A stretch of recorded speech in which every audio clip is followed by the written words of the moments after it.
firman Tuhan dari buku Wahyu yang segera akan kita dengarkan dari Kak Lady.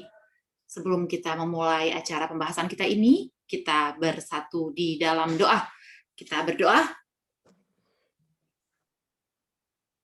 Terima kasih Yesus, Raja kami, untuk sore yang indah ini. Walaupun kami berjauhan dalam jarak, namun kami bersatu dalam hati, rindu belajar firman-Mu. Ya Tuhan, kiranya berbicaralah melalui hamba-Mu, Kak Lady Melau. Firman-Mu ini menguatkan kami di detik-detik terakhir di mana kami tinggal di dunia ini. Terima kasih ya Tuhan, kami datang dalam nama-Mu yang kudus, Yesus Kristus yang menjauhkan segala hal-hal yang tidak baik dari setiap perangkat yang kami gunakan. Bersama dengan kami, dalam nama-Mu yang kudus kami telah berdoa. Amin. Amin. Puji Tuhan. Baik, terima kasih. Tadi malam jemaat dari Sabah ada minta saya juga untuk jadi pembicara di acara mereka tentang bacaan firman Tuhan. Dan baru dikasih tahu sama saya 1,5 jam sebelum on air. Nah, jadi mereka sudah tetapkan pembicara, tapi pembicaranya membatalkan atau dibatalkan 1,5 jam sebelum mengudara. Jadi saya masuk untuk menggantikan dan tidak boleh ganti judul. Tidak boleh ganti judul karena flyer sudah disebarkan. Jadi saya harus menggunakan judul yang ada dengan ayat inti yang ada dan meneruskan itu sampai jam 9 malam tadi malam. Tapi puji Tuhan, pagi ini dengan segala kegentingan dari mulai jam 5 pagi tadi sudah genting di Cigombong ini. Dari jam 5 pagi keadaan sudah sangat genting di sini. Dan baru selesai tadi jam 2 sore. Ya puji Tuhan, saya tidak sempat berpikir untuk minta tolong ke siapa-siapa. Dan hanya dengan mengandalkan doa saja, saya bisa kembali ke sini setelah membereskan dulu rumah karena ada pasien juga dan ada anak-anak yang belum makan. Jadi puji Tuhan untuk semuanya. Yang mau saya bawakan saat ini adalah bagaimana 7 jemaat ini, 7 jemaat yang minggu lalu sudah kita bahas, bagaimana ke-7 jemaat diulangi di zaman kita dan diakhiri di zaman kita. Jadi Bapak Ibu Saudara-saudara sekalian, 7 jemaat ini secara literal memang ada di muka bumi ini. Secara organisasi, mereka ini ada pada zaman yang berbeda. Tetapi pengalaman dari 7 jemaat ini diulangi kembali dalam sejarah perjalanan gereja kita. Baik, saya mau share dulu kita punya pelajaran. Yang pertama adalah Efesus. Saudara-saudara, kalau kita memperhatikan satu perikop, satu cerita, maka jangan satu kata pun kita lewatkan. Contoh, Tuhan memperkenalkan diri kepada jemaat Efesus sebagai kaki Dian. Tuhan memperkenalkan dirinya kepada jemaat Efesus sebagai kaki Dian. Kita buka Wahyu pasal yang kedua, ayat yang pertama. Tuliskanlah kepada malaikat jemaat di Efesus, inilah firman dari Dia yang memegang ke-7 bintang itu di tangan kanannya dan berjalan di antara ke-7 kaki Dian emas itu. Dia yang memegang 7 bintang, Dia yang berjalan di antara 7 kaki Dian. Saudaraku, kenapa Yesus memperkenalkan dirinya sebagai seorang yang berjalan di antara kaki Dian? Kaki Dian, Wahyu pasal 1 mengatakan bahwa kaki Dian adalah lambang dari jemaat. Jadi kaki Dian adalah lambang dari gereja. Dan Yesus memperkenalkan dirinya sebagai sosok yang berjalan di antara gereja-gereja. Dia mengawasi gereja-gereja. Dia adalah pemilik dari jemaat, sekaligus penjaga Israel, penjaga jemaat, sekaligus dia juga adalah pengawas dari kebun anggurnya. Jadi kaki Dian di sini adalah lambang jemaat. Kenapa Yesus memperkenalkan dirinya sebagai pengawas atau yang berjalan di antara jemaat? Saudaraku, kira-kira kalau saudara berpikir, ketika ada pengawas datang, kira-kira dia mau ngapain? Tentu mau mengawasi. Apa yang diawasi? Apa yang diawasi? Saya teringat kalau waktu bekerja kita ada audit dari headquarters dari Amerika setiap tahun 2 kali. Dari perusahaan lokal setiap tahun 2 kali. Jadi 1 tahun itu kita ada audit itu 4 kali. Dan ketika pengawas itu datang, satu persatu, satu departemen dikunjungi, yang mereka mau cari adalah apakah ada prosedur yang salah yang dilakukan atau yang diaplikasikan di dalam pekerjaan saat itu. Ya. Tentu auditor tanpa findings berarti dia tidak berguna. Seorang auditor akan diakui kemahirannya ketika banyak temuan-temuan yang dia peroleh. Dengan persepsi yang demikian, kita bisa tahu bahwa kita bisa memahami bahwa ketika Yesus berjalan di antara jemaat, ketika Yesus berjalan-jalan mengelilingi jemaat, yang dia sedang cari adalah apa? Apakah ada prosedur yang dulu sudah dia berikan, tetapi sekarang salah diaplikasikan? Apakah ada terang yang dia berikan yang sekarang tidak dinyalakan? Saudara-saudaraku, Efesus adalah lambang gereja yang murni. Efesus adalah lambang jemaat yang murni. Lambang jemaat yang memiliki terang yang besar. Efesus adalah jemaat yang memiliki kewaspadaan yang tinggi terhadap dosa. Saudaraku, kalau saya punya terang, otomatis saya tidak gelap. Dan itulah yang terjadi pada jemaat Efesus. Jemaat Efesus, dia memiliki terang. Dia memiliki terang dan dia tidak hidup di dalam dosa. Saudara, kalau ada terang, apakah ada kegelapan? Nggak ada, nggak bisa. Kalau saya menyalakan lampu, walaupun saya tinggal di hutan, saya tidak akan kegelapan. Atau kegelapan tidak akan bisa datang mendekati saya. Itu sebabnya pada masa jemaat Efesus tidak ada doktrin palsu, tidak ada doktrin sesat. Mereka semua yang melambangkan jemaat yang murni, mereka semua menjalankan pekerjaan Kristus dan menunjukkan karakter Kristus.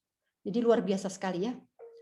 Luar biasa sekali mereka yang ada pada waktu jemaat Efesus ini berdiri. Dan jemaat Efesus ini dikatakan bahwa mereka memiliki pengetahuan teori sains. Saudara, apakah sains itu salah? Tidak. Tetapi apabila itu digunakan untuk menjalankan pekerjaan Kristus, untuk menjalankan jemaat, untuk memelihara terang, dan untuk memajukan pekerjaan Tuhan, maka ini adalah pintu gerbang dosa. Ketika pengetahuan dari dunia dicaplok dan dibawa masuk ke dalam gereja, maka ada unsur-unsur penting di dalam gereja yang akan tergerus. Salah satunya yang diderita oleh jemaat ini adalah kasih yang mula-mula. Apa itu kasih yang mula-mula? Kasih yang mula-mula adalah siapa yang mula-mula punya kasih? Hanya Kristus. Dan kasih yang mula-mula adalah kasih Kristus yang mau berkorban untuk orang lain. Ketika saya memiliki pengetahuan tentang sains, ketika saya memiliki pengetahuan tentang teori dunia, maka kasih Kristus yang mau berkorban itu akan berkurang. Kasih Kristus yang rela menderita itu akan hilang. Apakah Yesus melayani dalam hal Injil? Ya. Apakah Yesus melayani dalam hal kesejahteraan atau kemakmuran fisik? Iya. Memberi makan 5.000 orang. Apakah Yesus melayani dari segi medikal? Iya. Tapi apakah Yesus melayani gospel, melayani Injil karena dia tamatan teologi? Bukan. Apakah Yesus melayani kesejahteraan? Apakah Yesus melayani kesejahteraan orang lain, memberi makan 5.000 orang karena dia punya uang atau karena dia sudah makmur secara keuangan? Tidak. Apakah Yesus melayani penyembuhan, menyembuhkan orang yang sakit karena dia tamatan medical, physician, dokter medis? Bukan. Jadi saudara-saudaraku, kemarin minggu lalu saya sudah sempat singgung. Apapun yang saya lakukan, ketika saya punya kesanggupan, itu bukan karakter. Contoh, ketika saya melayani atau ketika saya melayani kesejahteraan orang lain, ketika saya memberikan makanan kepada orang lain, karena saya punya makanan berlimpah di rumah saya, itu bukan karakter. Tetapi ketika saya berkekurangan, ingat janda di Sarfat ya, ketika saya kekurangan, ketika saya tidak berkecukupan dan hampir mati karena kekurangan, dan saya masih mau berbagi, itu adalah karakter. Dan orang-orang yang pengetahuannya baik, orang-orang yang profesional di dunia ini, mereka umumnya, ini bukan saya yang bilang ya, ini Bible Commentary volume yang ke-7. Semakin berpengetahuan, biasanya kadar kasihnya akan semakin rendah. Ya. Saya harus akui ini. Dan ini adalah kelemahan saya. Itu sebabnya 5 tahun yang lalu saya putuskan untuk tidak lagi berkecimpung di bidang pengetahuan dunia. Itu sebabnya saya pun memutuskan untuk tidak mengajarkan kepada anak-anak saya pengetahuan tentang dunia. Sampai mereka memiliki kadar kasih yang paling murni dan paling tinggi. Karena sangat disayangkan, semakin pengetahuan itu tinggi, kasih semakin rendah. Saudara-saudaraku, pelayanan Yesus bukan pelayanan profesional. Pelayanan Yesus bukan pelayanan yang berpengetahuan, yang unggul dalam pengetahuan. Tetapi pelayanan Yesus adalah pelayanan kasih. Pengetahuan Yesus, mungkin banyak orang yang punya pengetahuan seperti itu. Ahli Taurat, orang-orang Farisi, mereka punya pengetahuan yang luar biasa. Bagaimana dengan pelayanan kesejahteraan manusia? Saudaraku, perwira Roma punya kesempatan, punya kemampuan untuk memberi makan banyak orang. Para petinggi-petinggi di Bait Suci, mereka punya kesempatan untuk melayani dan memberi makan janda-janda miskin. Bagaimana dengan pelayanan medis? Saudaraku, banyak sekali tabib pada zaman Yesus. Bahkan salah satu muridnya adalah seorang tabib. Tetapi pelayanan Yesus bukanlah pelayanan yang profesional. Bukan pelayanan dari seseorang yang memiliki pengetahuan.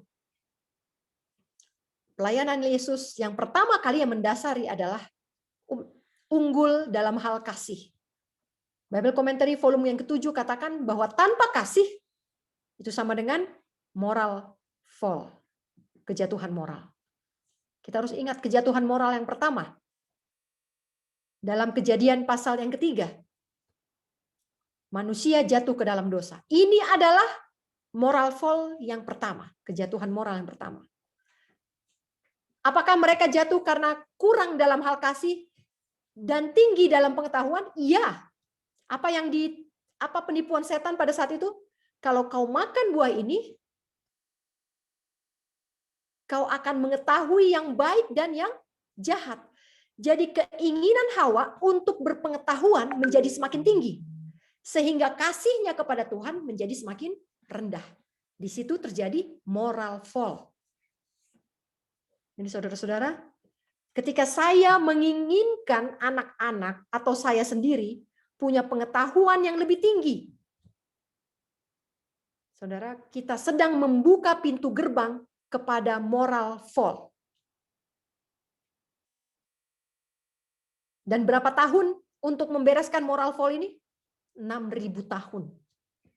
6.000 tahun belum selesai untuk membereskan kejatuhan moral ini. Untuk membereskan keinginan, akibat dari keinginan untuk berpengetahuan. Saudaraku, lambang apakah yang cocok untuk gereja Efesus ini? Yang cocok adalah perumpamaan anak yang hilang. Efesus adalah gereja yang murni, gereja yang aktif, gereja yang tingkat kewaspadaan akan dosanya sangat tinggi, gereja yang menjalankan pekerjaan Kristus, gereja yang menunjukkan karakter Kristus,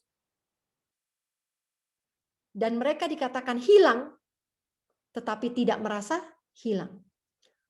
Mereka hilang di dalam pekerjaan Kristus. Mereka hilang di dalam pelayanan jemaatnya. Mereka hilang di dalam terang. Mereka bukan hilang karena gelap.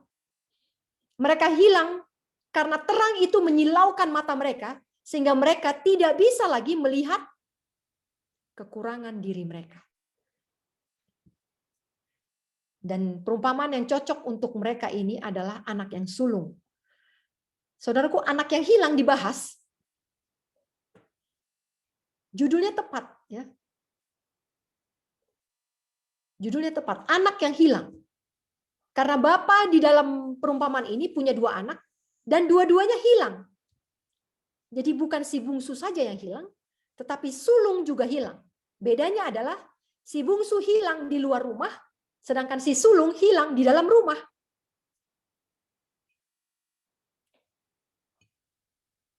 Saudaraku, inilah karakter dari gereja Efesus. Dan yang satu lagi, gereja Efesus memelihara doktrin Nikolaus. Kita sudah bahas minggu lalu. Nikolaus ini adalah doktrin sesat, ya, yang mengatakan bahwa saya beroleh kasih karunia. Sehingga ini menuntun setiap anggota jemaat Efesus kepada pemanjaan gairah birahi. Kenapa? Karena mereka merasa bahwa mereka sudah diselamatkan oleh kasih karunia. Anak yang sulung merasa bahwa saya lebih baik daripada adik saya. Gereja Efesus merasa bahwa saya punya terang yang besar, bahwa saya sudah menjalankan pekerjaan Kristus, bahwa saya sudah menunjukkan karakter Kristus, bahwa saya punya pengetahuan yang luar biasa. Doktrin Nikolaus adalah saved by grace. Apakah saya diselamatkan oleh kasih karunia? Ya, benar. Tetapi apakah keselamatan itu berhenti sampai dikasih karunia saja? Tidak. Itu yang kita pelajari bulan lalu, bahwa keselamatan itu ada dua tahap sebelum kita dinyatakan selamat.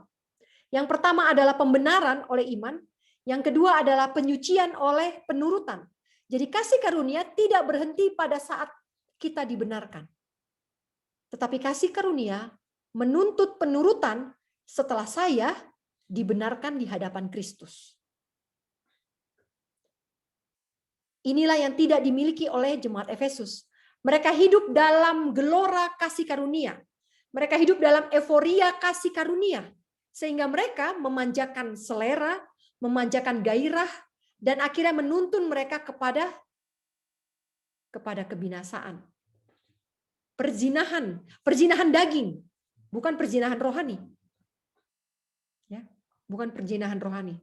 Jadi mereka menganggap bahwa mereka sudah pintar, mereka menganggap bahwa mereka sudah sempurna, tetapi pada akhirnya didapati bahwa mereka lebih busuk dan lebih bejat dari binatang.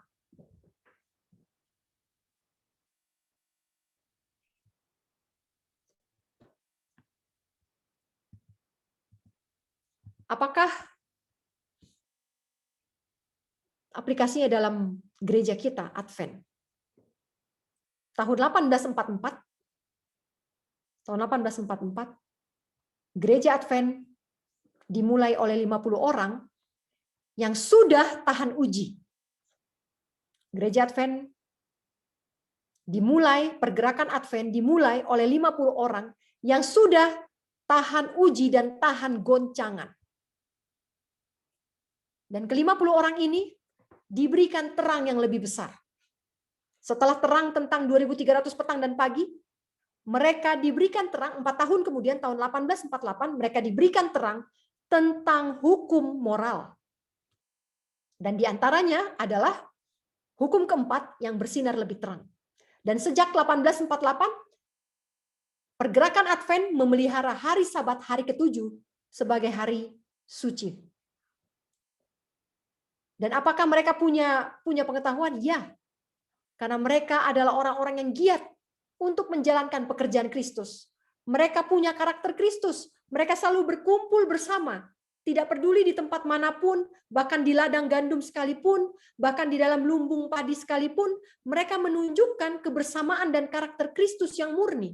Mereka belajar memecah roti bersama dan saling mendukung satu dengan yang lain. Tidak ada iri hati pada saat itu. Tidak ada dengki, tidak ada saling menjatuhkan saat itu. Mereka seia sekata dalam penyelidikan firman Tuhan.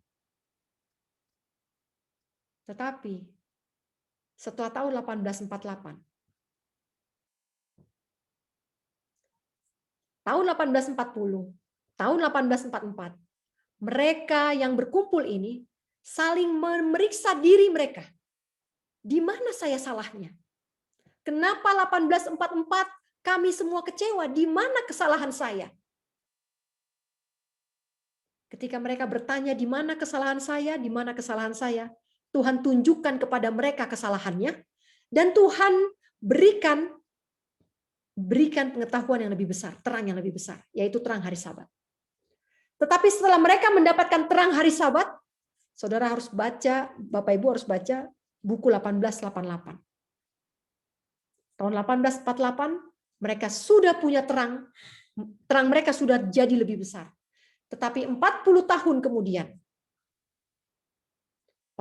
kemudian, pekabaran Advent tidak lagi apa dosa saya. Apa salah saya? Bagaimana saya bertobat? Tetapi pekabaran Advent sejak 1848 adalah legalisme. Penurutan hukum.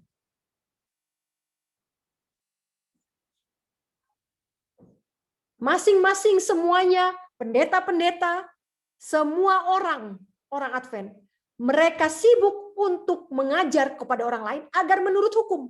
Padahal tidak bisa menurut hukum kalau tidak dibenarkan terlebih dahulu.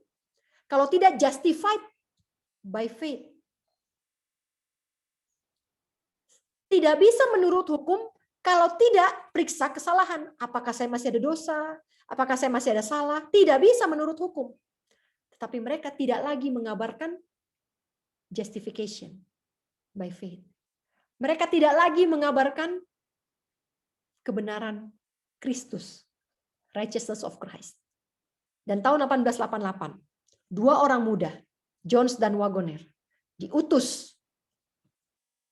Tuhan memberikan pengetahuan kepada mereka, yang satu umurnya 33 tahun, yang satu umurnya 38 tahun. Mereka bukan tamatan teologi, mereka punya background pendidikan, tetapi mereka masih sangat muda dan belum punya pengalaman, artinya mereka belum memimpin jemaat, mereka belum pernah mengajar, dan saat itu tahun 1888, di Minneapolis, di rapat GC tahun itu, mereka maju dan menyampaikan pekabaran bahwa righteousness of Christ lah yang harus saya kabarkan. Bahwa saya harus menyelidik hati saya, bahwa saya harus mengkoreksi diri saya, apakah saya masih ada salah, apakah saya masih melanggar, sebelum saya ajarkan orang lain untuk menurut hukum.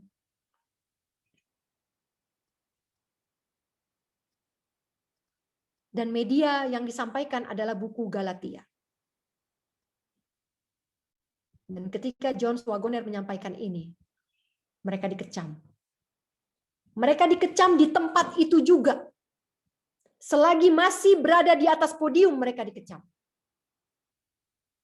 Diejek pada waktu jam makan siang. Ditertawakan.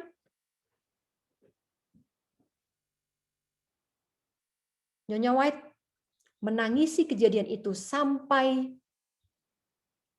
tahun 1901. Dan berkali-kali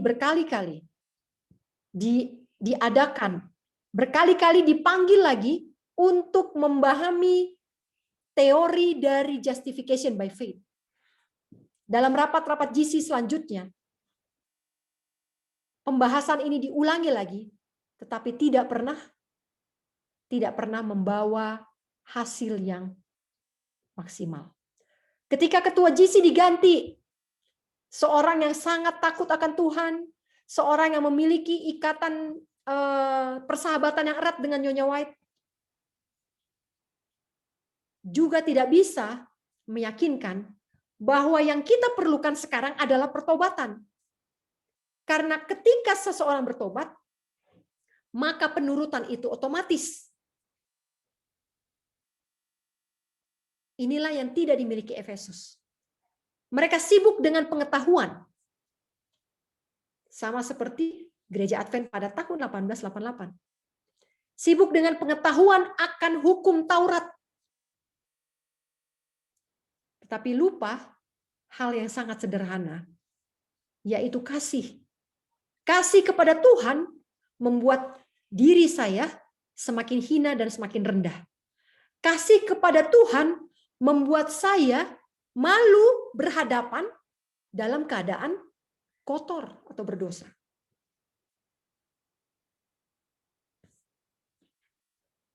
Saudaraku, gereja kita sudah melewati era Efesus. Gereja Advent sebagai kaki dian. Saudara-saudara, pada saat itu hanya gereja Advent lah yang tahu bahwa hari Sabat adalah hari ketujuh yang ditunjuk Tuhan, yang dikuduskan Tuhan. Tahun 1848, kepada jemaat gereja Advent, dipercayakan terang yang lebih besar di atas dunia ini. Itu sebabnya Ron Hubbard selalu katakan, Advent adalah great light bearer, pembawa terang yang besar. Dan tahun 1863, Gereja Advent juga ditambahkan lagi terang yang lebih besar, yaitu terang tentang reformasi kesehatan. Tidak ada di seluruh dunia yang punya pengetahuan seperti itu. Saudara, beberapa waktu lalu saya beli buku bekas. Saya beli buku bekas, judulnya adalah Hidroterapi. Buku ini saya beli dari Tokopedia. Tokopedia itu adalah online shopping yang bukan punya Advent ya. Artinya semua ada di sana. Dan ketika saya beli buku ini, buku bekas ini, dia seharga 50.000. Bukunya besar seperti majalah. Saya beli, saya sangat tertantang untuk membaca buku ini karena saya tahu bahwa hidroterapi ini adalah pengajaran kesehatan dari gereja kita, Advent.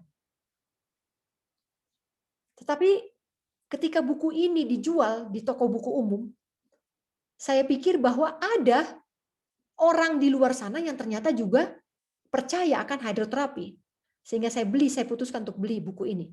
Walaupun untuk harga buku bekas ini termasuk mahal, ketika bukunya sampai ke rumah, dikirim, saya baca, bukan punya Advent, dan saya baca kesaksian dari kata pengantarnya, ini buku bahasa Inggris, dia katakan bahwa dia menulis ini setelah dia belajar di sanitarium Loma Linda.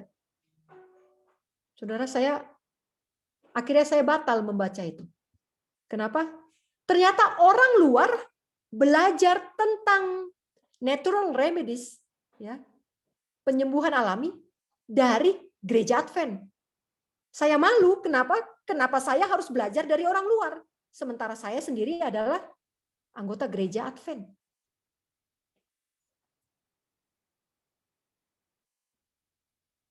Gereja Advent adalah Efesus. Di tahun 1844,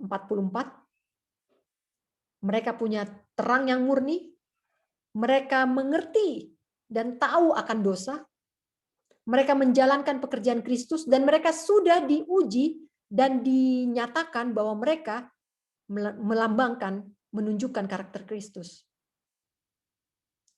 Tetapi dengan pengetahuan yang bertambah, dengan pengetahuan yang semakin tinggi, mereka ketinggalan dalam hal kasih kepada Tuhan. Sehingga sampai sekarang, terus terang aja, pekabaran pembenaran oleh iman tidak pernah lagi dikumandangkan. Saudara-saudara, saya baru tahu pekabaran tentang ini tahun 2018. Bulan Agustus, saya memahami pengertian dari righteousness of Christ dan justification by faith. Saya tidak pernah mendengar ini dihotbahkan. Yang saya dengar seumur hidup saya jadi orang Advent adalah khotbah tentang hari Sabat dan khotbah tentang seminar wahyu. Itu sudah paling serius pelajarannya. Dan saya merasa rugi ketika saya baru mengetahui tentang justification by faith ini tahun 2018. Waktu itu saya belajar dari buku Testimonies for the Church volume 1. Ketika saya menerjemahkan buku ini, di situ saya dituntun dalam pengertian tentang pembenaran oleh iman. Karena Nyonya White juga ternyata sebelum dia mendapatkan ilham, penglihatan, dia juga melewati pembenaran oleh iman dulu. Saudara-saudaraku, ada banyak sekarang pelajaran yang menutupi pembenaran oleh iman. Kalau tahun 1888, pekabaran yang menggantikan pembenaran oleh iman adalah pekabaran tentang hari Sabat. Jadi waktu itu euforia orang Advent pada saat itu adalah hari Sabat hari ke-7, hukum ke-4. Sehingga mereka membahas itu dan melupakan dasar daripada penurutan ini, yaitu dasarnya adalah pembenaran oleh iman. Dan sampai sekarang pembenaran oleh iman juga gaungnya tidak ada. Tidak ada gaungnya. Walaupun juga pekabaran tentang hari Sabat juga tidak terlalu marak di dalam gereja. Karena ya bagaimana mungkin setiap hari Sabat yang dibicarakan hari Sabat lagi. Pada masa new normal sekarang ini, pekabaran tentang akhir zaman jauh lebih diminati daripada pekabaran tentang pembenaran oleh iman. Agenda kepausan kalau dibicarakan di Zoom jauh lebih menarik daripada membicarakan tentang pembenaran oleh iman.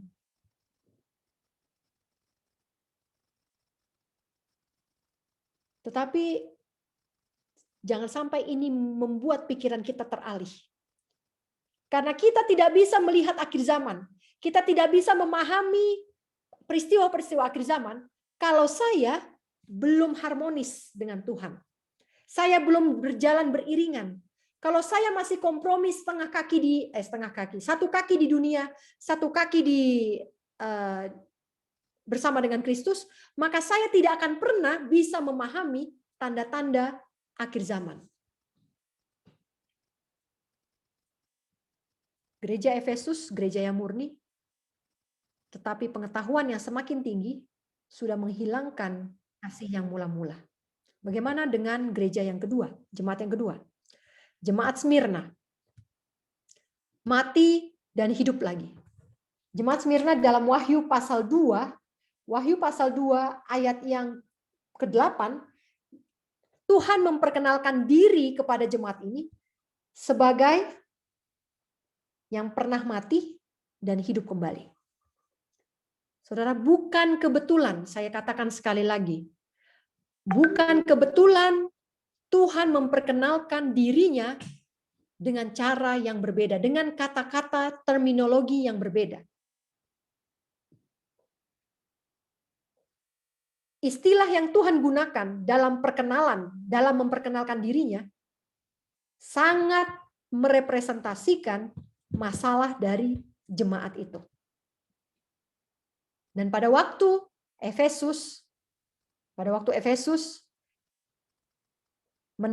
Tuhan menegur Efesus, dia memperkenalkan dirinya sebagai kaki Dian yang berjalan di antara kaki Dian. Kenapa? Karena masalahnya Efesus adalah kaki Diannya. Terangnya, pengetahuannya yang membuat dia kehilangan kasih. Dan kepada jemaat Smyrna, Tuhan memperkenalkan dirinya sebagai yang pernah mati dan hidup lagi. Kenapa? Karena masalahnya Smyrna adalah kematian dan kehidupan. Smyrna berada dalam kondisi percampuran antara yang jahat dan yang baik. Yang diambil dengan istilah yang disebut dengan istilah jemaah iblis. Jadi jemaah iblis ini adalah synagogue of Satan. Jemaah iblis ini sama dengan Babel, bercampur antara yang jahat dengan yang baik. Efesus adalah lambang yang murni, tetapi Efesus ditambah dengan pengetahuan dunia, dia adalah Smyrna. Efesus yang sudah bertambah-tambah pengetahuannya menjadi Smyrna. Dan yang tetap murni terpisah oleh aniaya dan kematian. Tahun 1901, setelah Nyonya White berusaha untuk mengendorse ya, Nyonya White dan beberapa orang yang percaya kepada doktrin justification by faith berusaha mengendorse pekabaran ini dengan cara berjalan dari jemaat ke jemaat. Mereka tidak lagi bekerja di rapat GC. Kenapa? Karena berkali-kali dari tahun 1888 sampai tahun 1901 berkali-kali konsep ini ditolak. Dan sulit sekali untuk kembali kepada justification by faith. Itu sebabnya Nyonya White dengan beberapa orang rekannya, mereka berjalan berkeliling dari jemaat ke jemaat untuk mempromosikan pertobatan melalui justification by faith. Periksa kesalahan saya, periksa apakah saya melanggar, murnikan hati, baru saya bisa menurut. Bukan menurutnya yang kita endorse, bukan menuruti hukum Taurat yang kita agung-agungkan, tetapi hati yang murni, doktrin yang murni, iman yang murni akan menghasilkan penurutan. Dan ketika itu Nyonya White bersama dengan rekan-rekannya yang berkeliling dari satu gereja ke gereja lain, dari satu jemaat ke jemaat yang lain, di bagian selatan, di mana pekabaran itu baru dibuka, banyak sekali yang menyambut pekabaran justification by faith ini. Banyak sekali yang menyambut. Tapi bagaimana Nyonya White dan beberapa rekannya, mereka yang tetap murni, terpisah. Terpisah oleh karena motif yang tidak murni ini. Saudara-saudaraku, sejak saat itu tidak pernah lagi dikumandangkan tentang justification by faith.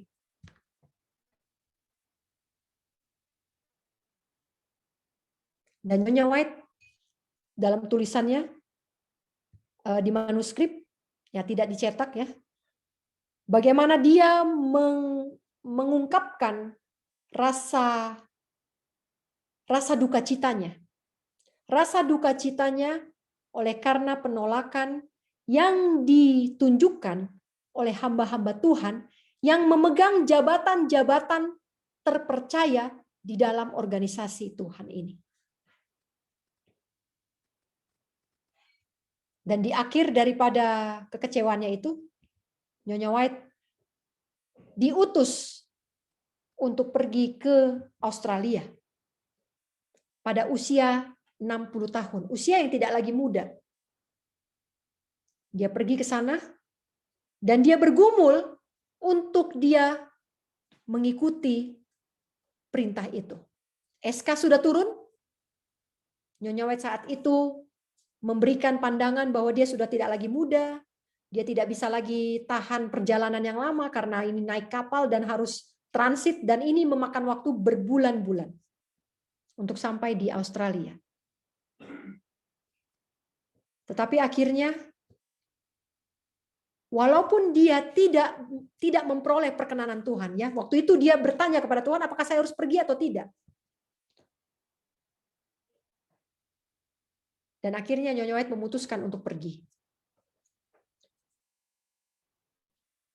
Rasa duka citanya dia bawa dari Amerika sampai ke Australia. Dan di sana,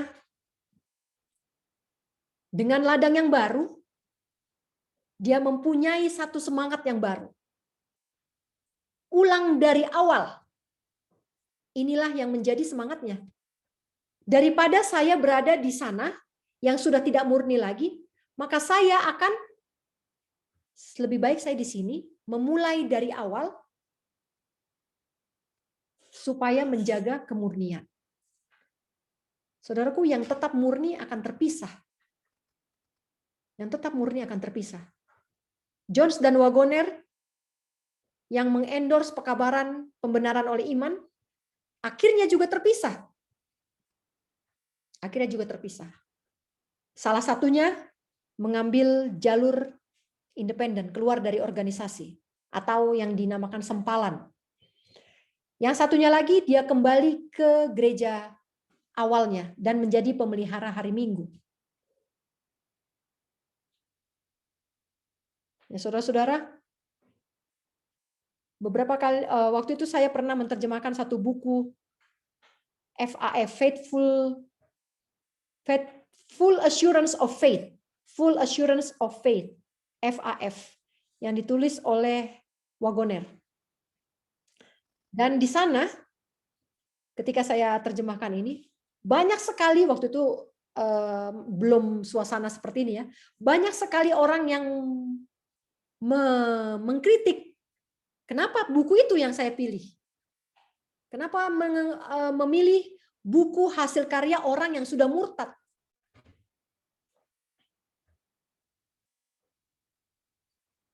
Saudara-saudara, buku itu ditulis bukan pada saat Wagoner murtad, tapi pada saat Wagoner masih memiliki iman yang murni. Dan ketika saya translate itu, luar biasa sekali isinya. Satu-satunya buku yang buat saya cocok untuk dibaca oleh segala kalangan di dunia ini, bahkan ateis sekalipun. Tapi inilah jemaat Smyrna. Ketika gereja kita mencapai kesucian, kemurnian yang mula-mula, tahun 1844 sampai tahun 1848. Hanya 4 tahun. Hanya 4 tahun gereja ini berada dalam kondisi Efesus. Setelah itu, mulai ada percampuran. Ada yang murni, yang tetap murni, yang tetap memegang ajaran yang pertama, yaitu bait suci, pembenaran oleh iman, pertobatan, pengakuan dosa. Tetapi ada yang sudah mengendorse faham legalisme, bahwa tidak bisa kalau tidak menurut hukum Taurat. Mutlak menurut hukum Taurat.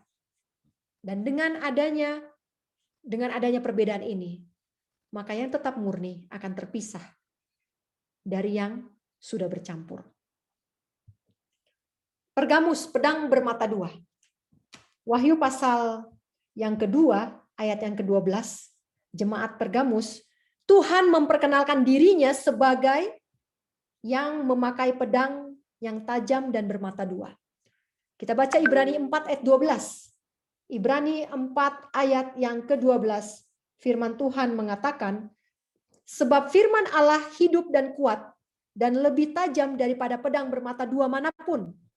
Kenapa pedang bermata dua dibilang lebih tajam?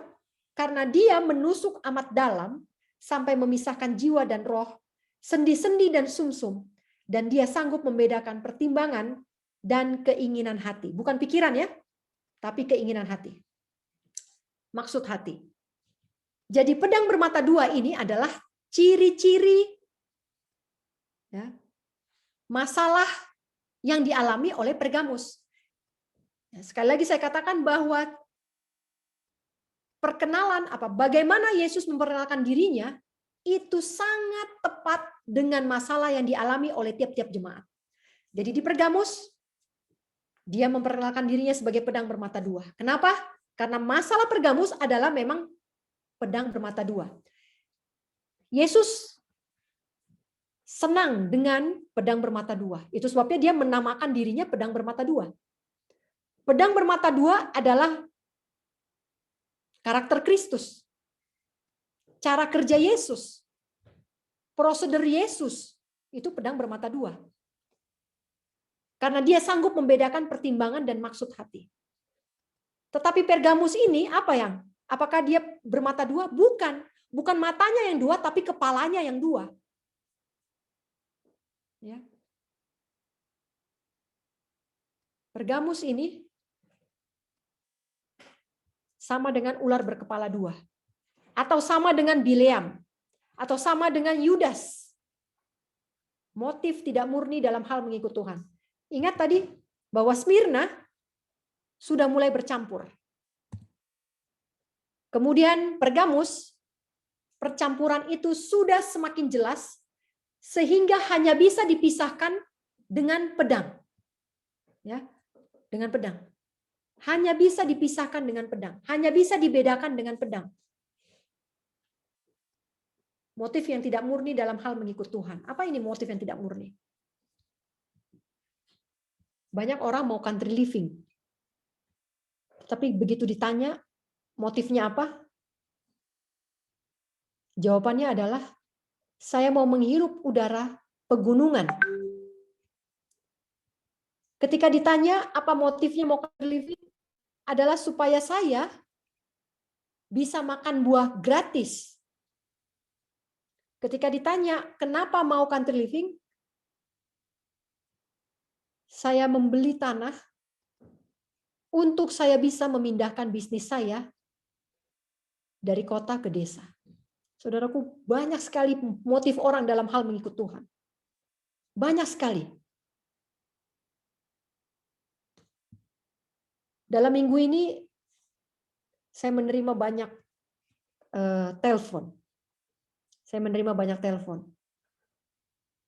Kebanyakan tentang penyakit. Tetapi ada juga yang tentang country living. Ketika saya tanyakan apa motifnya mau country living, banyak yang tanya tanah ya sama saya.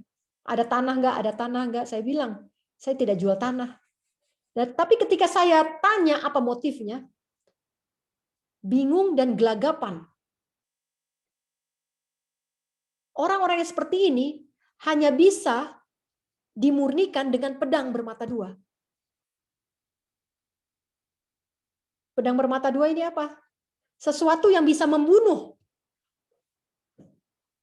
Contoh, awal tahun ini banyak sekali ajakan atau khotbah-khotbah tentang country living. Semua orang tiba-tiba membeli tanah. Tiba-tiba harga tanah naik berkali-kali lipat. Tiba-tiba di Gunung Salak ini semua tanah sudah penuh, habis terjual.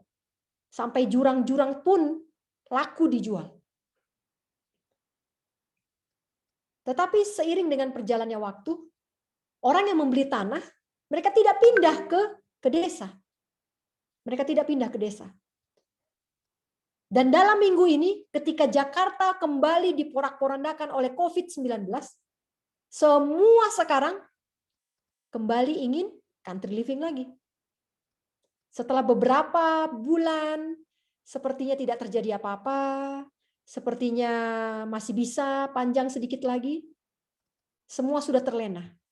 Dan ketika minggu ini, awal bulan Juni ini, dari awal bulan Juni ini sampai minggu ini, kasus corona meningkat di Jakarta, dan ambulans sudah berbunyi setiap malam sampai pagi.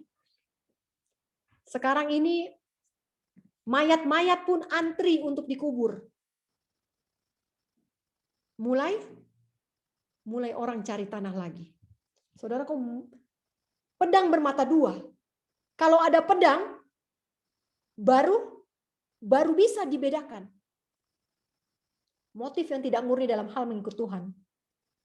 Ini hanya bisa dibedakan ketika pedang bermata dua ini muncul. Apa itu pedang bermata dua? Ini adalah firman Tuhan. Firman Tuhan. Hanya dengan melihat kepada firman Tuhan, saya bisa membedakan mana orang yang murni dalam hal mengikut Tuhan, mana yang tidak murni. Saudara tidak akan tertipu apabila memahami dan membaca dengan sungguh-sungguh firman Tuhan. Segala sesuatu terlanjang dan terbuka di depan mata dia. Tidak ada yang tersembunyi. Tidak ada yang tersembunyi. Semua ini akan dibuka ketika pedang bermata dua ini muncul. Ingat cerita Bileam? Dia seorang nabi. Ketika datang yang pertama, utusan yang pertama untuk panggil dia mengutuki Israel, dia bilang apa? Seandainya saya dibayar satu istana sekalipun, emas sebesar istana sekalipun, saya tidak akan mengutuk bangsa Israel. Ketika utusan yang kedua datang, lebih banyak dan lebih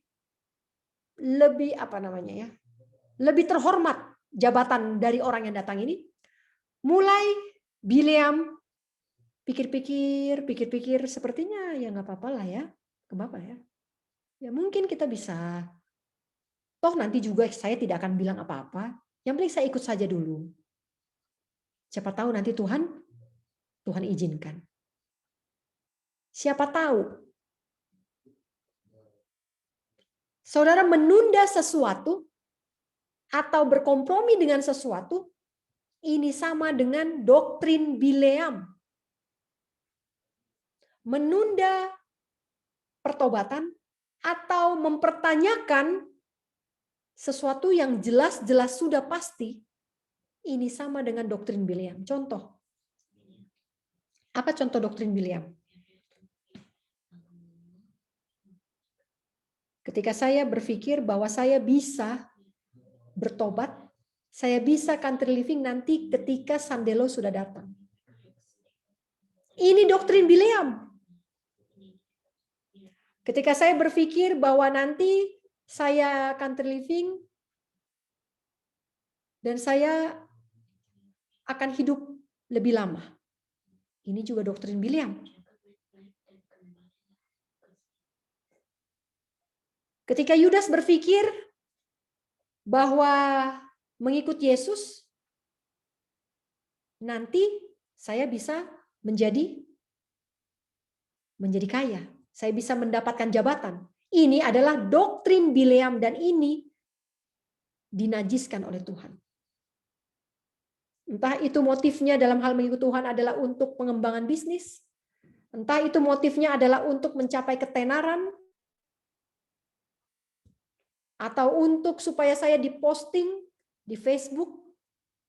Ini semua adalah doktrin Bileam.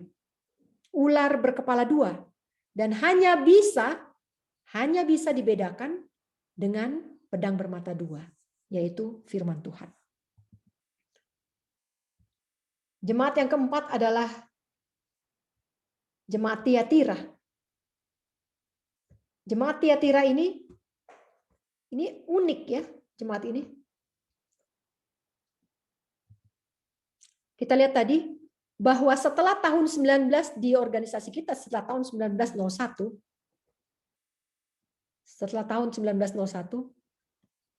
pekabaran tentang justification by faith sudah tidak lagi dikumandangkan.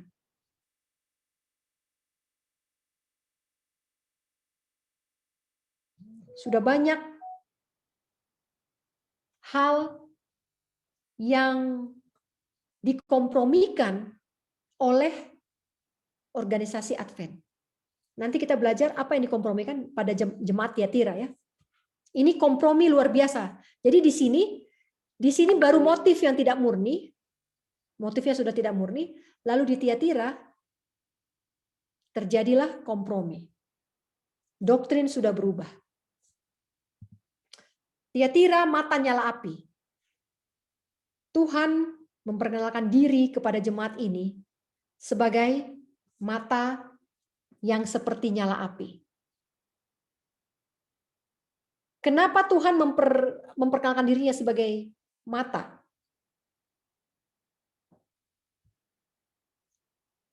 Kenapa? Karena ayat 19. Wahyu 2 ayat 19. Aku tahu segala pekerjaanmu. Aku tahu kasihmu. Aku tahu imanmu. Aku tahu pelayananmu. Aku tahu ketekunanmu. Aku tahu pekerjaanmu yang terakhir lebih banyak daripada yang pertama. Tuhan tahu, Tuhan melihat.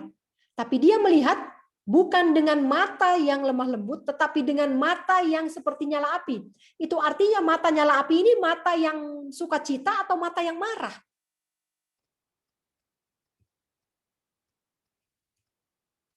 Tuhan melihat bahwa pekerjaan yang semakin besar ini adalah akibat dari kompromi yang semakin hebat.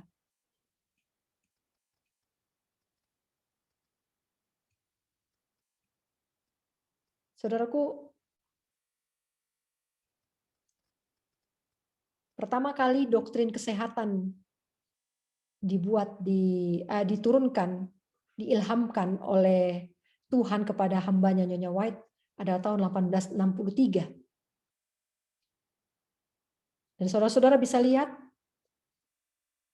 tidak pernah satu kali pun juga diajarkan untuk membangun rumah sakit. Nasihat yang diberikan adalah untuk membangun sanitarium, bukan rumah sakit. Itu sebabnya pekerjaan yang pertama, pekerjaan medikal yang pertama di bagian selatan di Nashville, ini sangat maju sekali. Karena apa?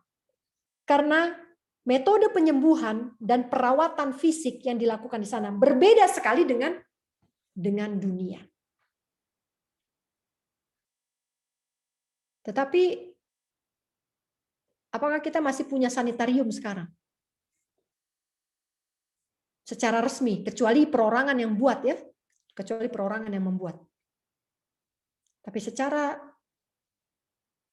organisasi kita tidak punya sanitarium. Yang kita punya adalah rumah sakit. Dan apa yang kita tawarkan di dalam rumah sakit? Poisonous drugs. Obat-obatan yang beracun. Obat-obatan kimia. Yang sama sekali bukan doktrin murni dari Advent. Itu adalah budaya dari luar. Ya, budaya dari luar yang dibawa ke dalam. Itu yang pertama. Yang kedua, sekolah. Kalau baca buku homeschooling, Sekolah yang diilhamkan Tuhan kepada Masehi Advent hari ke-7 bukanlah sekolah yang berkiblatkan kepada kurikulum pemerintah. Dan sekolah ini adalah orang tuanya masuk ke dalam kelas bersama dengan anaknya. Saudara bisa baca di buku itu. Itu hanya buku kecil. Kalau ada yang belum punya, boleh teks ke saya biar saya kirim. Sekolah yang diilhamkan Tuhan kepada Nyonya White untuk dibuat di dalam perkumpulan Advent bukanlah sekolah yang sekarang ini ada.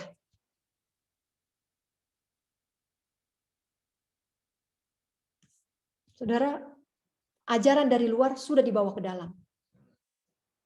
Apakah gereja kita sudah melewati masa ini? Sudah. Gereja kita sudah melewati masa ini. Sudah mengalami masa ini. Zina. Ya. Karena ajaran Isabel dibawa ke dalam, maka di dalam terjadi percampuran doktrin. Contoh apa?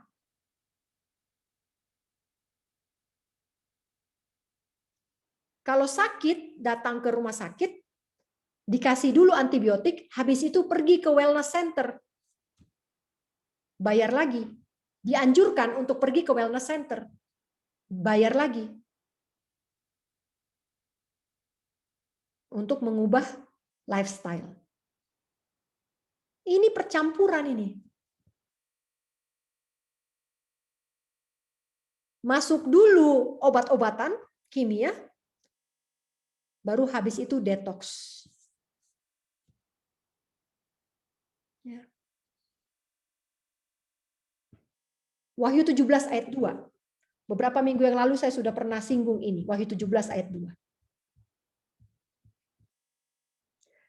Dengan dia ini adalah perempuan pelacur besar yang duduk di tempat yang banyak airnya. Jadi ini adalah perempuan yang memakai jubah ungu, yang memakai perhiasan, yang memakai emas dan perak, dan memegang cawan anggur. Jadi dengan perempuan itu, dengan pelacur itu, raja-raja di bumi sudah berbuat cabul, dan penghuni-penghuni bumi sudah mabuk oleh anggur percabulannya.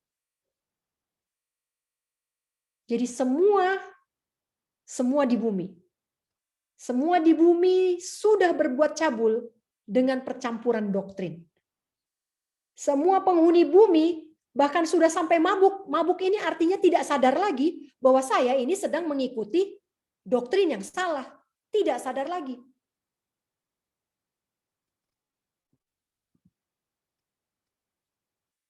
Sekarang tidak ada yang sadar lagi dengan reformasi kesehatan. Yang mereka pikir reformasi kesehatan adalah teh, kopi, dan rokok. Daging babi, sudah selesai. Itu juga yang ada di pikiran saya dulu. Saya pikir dengan saya tidak makan babi, saya tidak teh, kopi, dan rokok, itu saya sudah berbeda dengan dunia. Ternyata reformasi kesehatan bukan hanya teh, kopi, rokok, dan daging babi. Dan bukan hanya vegetarian dan vegan. Tetapi reformasi kesehatan adalah mengatur waktu mandi saya, waktu makan saya, cara memasak makanan saya, cara mengolah makanan saya, cara mengobati penyakit kalau timbul. Semua ini diatur oleh reformasi kesehatan. Dan sekarang ini orang Advent pun tidak lagi mengenal doktrin reformasi kesehatan yang asli. Karena apa? Karena sudah mabuk sekarang. Kompromi semakin hebat, ajaran dari luar dibawa ke dalam, dan membuat pekerjaan-pekerjaan di dalam ini semakin hebat. Semakin maju. Bukan karena Tuhan yang memberikan, tetapi karena saya sudah kompromi dengan dunia. Itu sebabnya saya diterima di dunia. Jemaat yang berikutnya adalah Sardis. Sardis 7 roh. 7 roh, Tuhan memperkenalkan dirinya sebagai 7 roh. Ada di Wahyu pasal yang ketiga. Ayat yang pertama. Inilah firman Dia yang memiliki ketujuh roh Allah dan ketujuh bintang itu. Aku tahu segala pekerjaanmu, engkau dikatakan hidup padahal engkau mati. Sardis, Tuhan memperkenalkan dirinya sebagai pemilik dari ketujuh roh. Siapa itu 7 roh? 7 kaki dian, 7 jemaat. Dia memperkenalkan dirinya sebagai saya ini pemilik dan saya mau datang, mau lihat properti saya. Ya. Sama seperti ketika saudara punya tanah yang sudah lama saudara beli, lalu 20 tahun kemudian saudara datang dan saya bilang, saya mau lihat properti saya pemilik tanah ini. Dan ketika pemiliknya datang, saudara ingat ya tadi, ini pemiliknya sudah mulai marah di Tiatira, lalu kemudian di sini pemiliknya datang.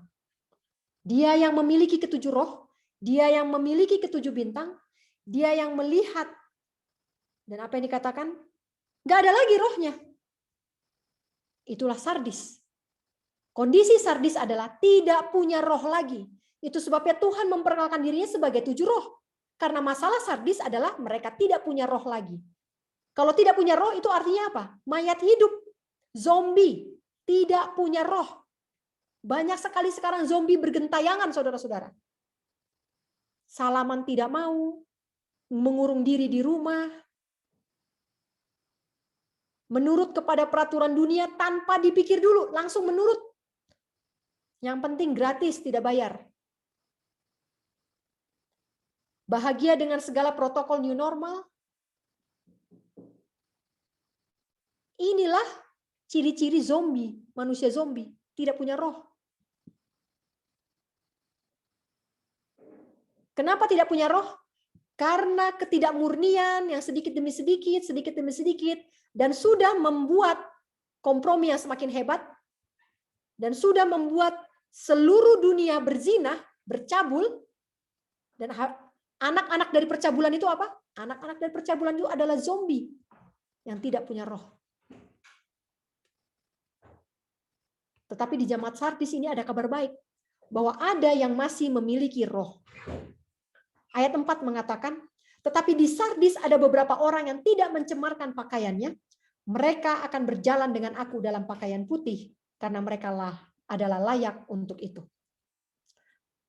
Di tengah-tengah manusia zombie ini, di tengah-tengah manusia yang hidup tanpa roh, tanpa pertimbangan, tanpa frontal lobe yang sehat, masih ada yang memiliki dan memelihara frontal lobe-nya, masih memelihara pertimbangannya, masih mempertimbangkan setiap keputusan, setiap peraturan yang dikumandangkan oleh pemerintah, bahkan yang sudah dipaksakan, mereka masih pertimbangkan dan masih memilih untuk battle with faith.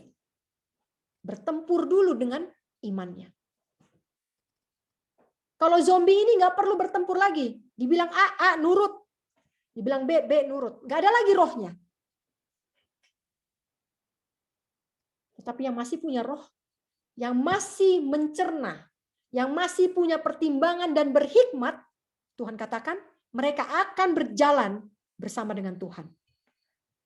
Tuhan tidak bilang, Tuhan tidak janjikan bahwa mereka yang punya roh ini akan menang. Enggak. Atau orang yang masih punya roh ini akan dikasih shortcut, jalan pintas untuk cepat sampai. Tidak. Mereka akan berjalan, tetap berjalan.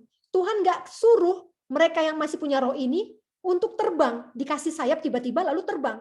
Tidak. Tetap berjalan di atas dunia. Tetapi Tuhan katakan, janji Tuhan adalah, aku akan berjalan bersama dengan dia. Saudara, banyak zombie berjalan di atas dunia sekarang. Di antara manusia-manusia yang tidak punya roh ini, saudara dan saya, mudah-mudahan masih punya roh.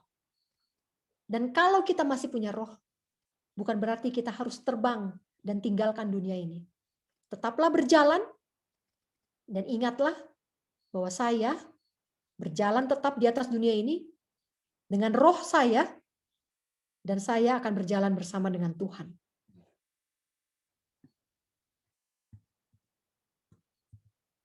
Philadelphia. Jemaat Philadelphia, jemaat kedua terakhir. Jemaat Philadelphia, kepada jemaat ini Tuhan memperkenalkan diri sebagai yang memegang kunci. Kunci itu pasti ada pintunya.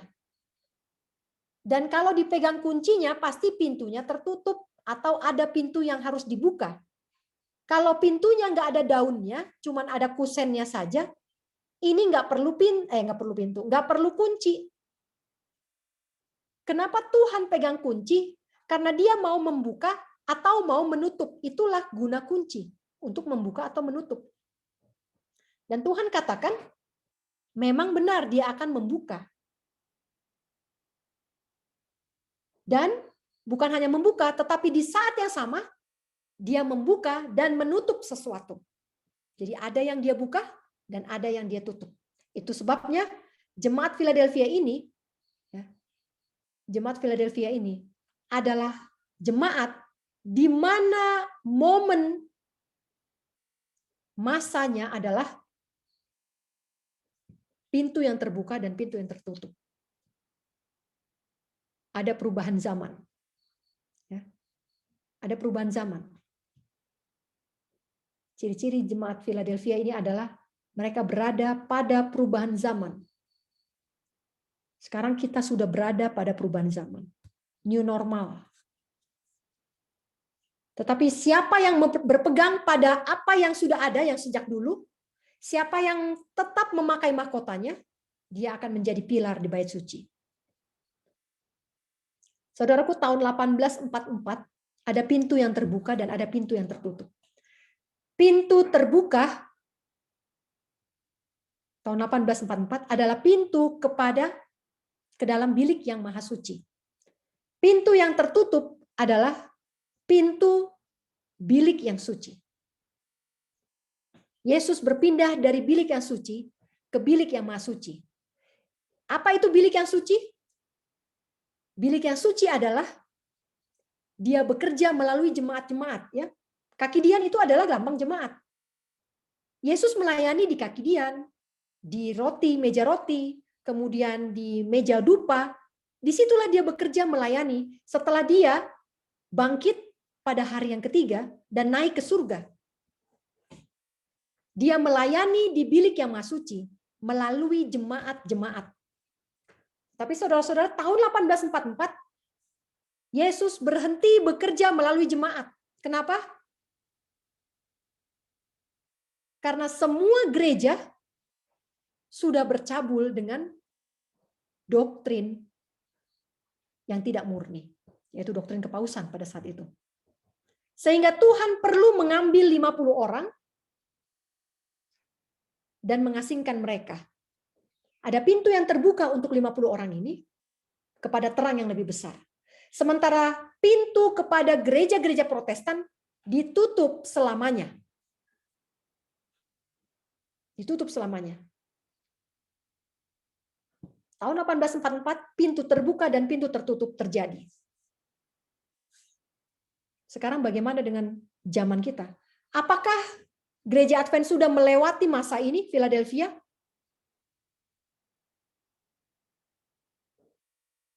Ada pintu yang terbuka sekarang?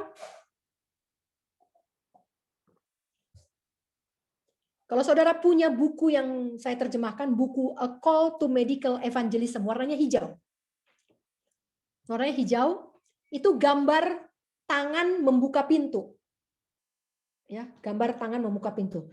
Panggilan untuk penginjilan medis dan pendidikan kesehatan. Itu bahasa Indonesianya. Buku ini, kenapa saya terjemahkan buku ini?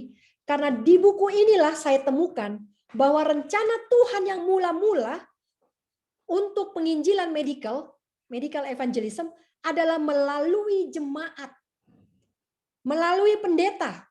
Itu sebabnya pendeta-pendeta harus mempunyai pengetahuan untuk mengobati penyakit di tahap awal. Itu ada di buku itu. Ketika ada anggota yang sakit, maka datanglah kepada pendeta. Jadi seperti mantri ya, seperti mantri. Nah, ini bukunya nih. Ini bukunya. Jadi kalau ada saudara-saudara masih punya buku ini di rumah, coba tolong baca. Rancangan Tuhan yang mula-mula untuk medical evangelism adalah melalui jemaat.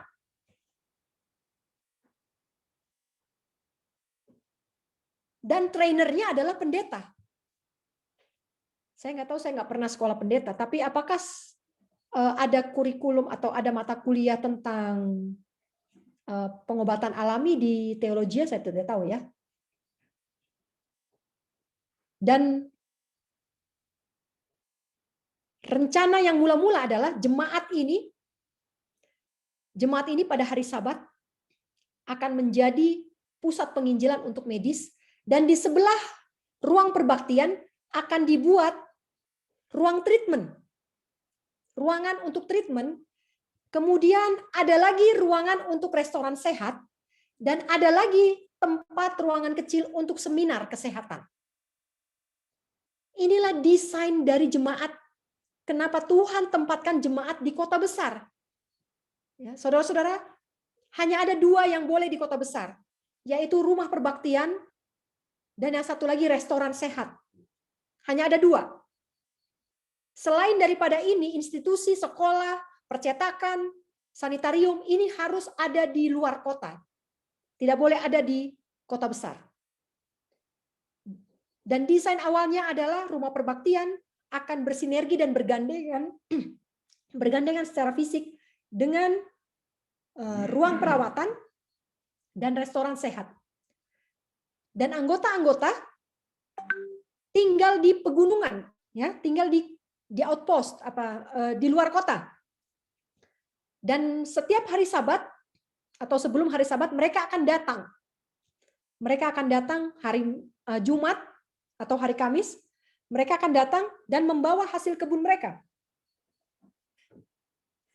Membawa hasil kebun mereka, dan restoran sehat akan membeli dari anggota bahan-bahan makanan untuk perawatan orang sakit dan untuk dijual makanan di restoran.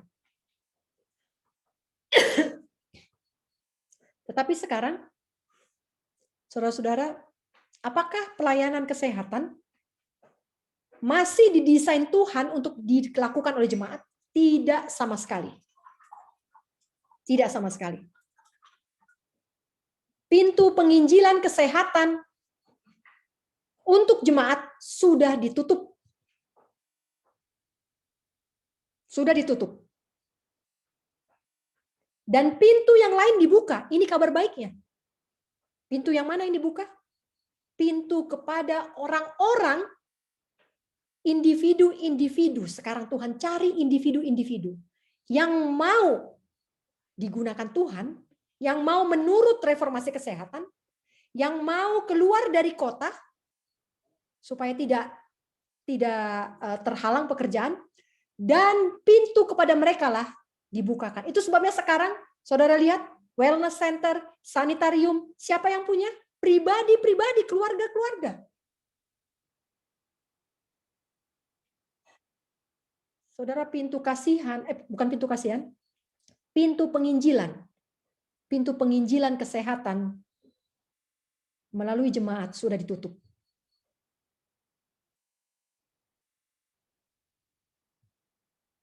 Tetapi ada pintu yang terbuka. Dan siapa saja yang mau, bisa digunakan oleh Tuhan. Asal, syaratnya tadi Philadelphia apa? Asal tetap memegang apa yang sudah ada sejak dahulu. Doktrin yang mula-mula. Iman yang primitif. Ya, ada di buku New Life. Ada di buku New Life, Hidup Baru yang warna putih, yang gambar kupu-kupu. Di situ dibilang menjelang kedatangan Yesus yang kedua kali, akan muncul iman-iman yang primitif. Yang primitif itu seperti apa? Iman yang tempo dulu. Ya, yang asli, yang murni. Yang tetap memegang mahkotanya. Tuhan janji bahwa orang-orang seperti ini akan menjadi pilar di bait suci.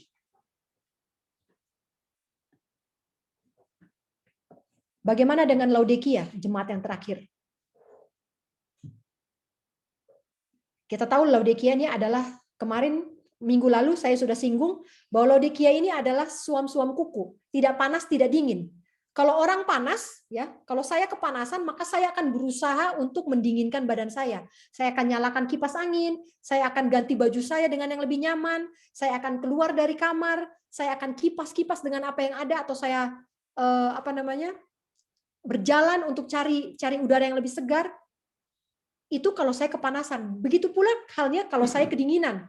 Kalau saya kedinginan, maka saya akan berusaha cari selimut, pakai kaos kaki, pakai sarung tangan, ambil jaket, dan masuk ke rumah, jangan di luar. Itu kalau saya kedinginan. Laodikia ini, dia nggak tahu lagi panas, lagi dingin. Artinya dia nggak tahu keadaannya apa.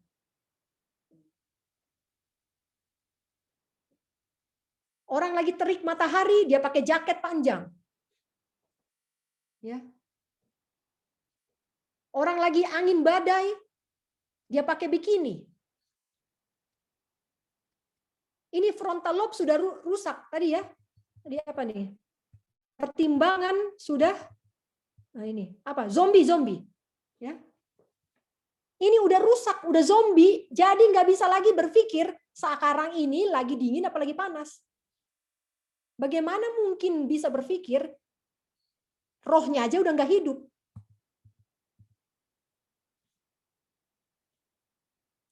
Apa yang Tuhan katakan kepada Laodikia? Berilah daripadaku emas yang murni. Apa itu emas murni? Bible Commentary volume yang ke-7. Emas murni adalah iman dan kasih yang murni tanpa campuran motif apapun. Saudara, saya pernah ditegur Tuhan dalam hal kemurnian ini. Saya akan ceritakan sedikit ya. Kami country living 6 tahun. Tapi baru menetap ini sejak tahun 2017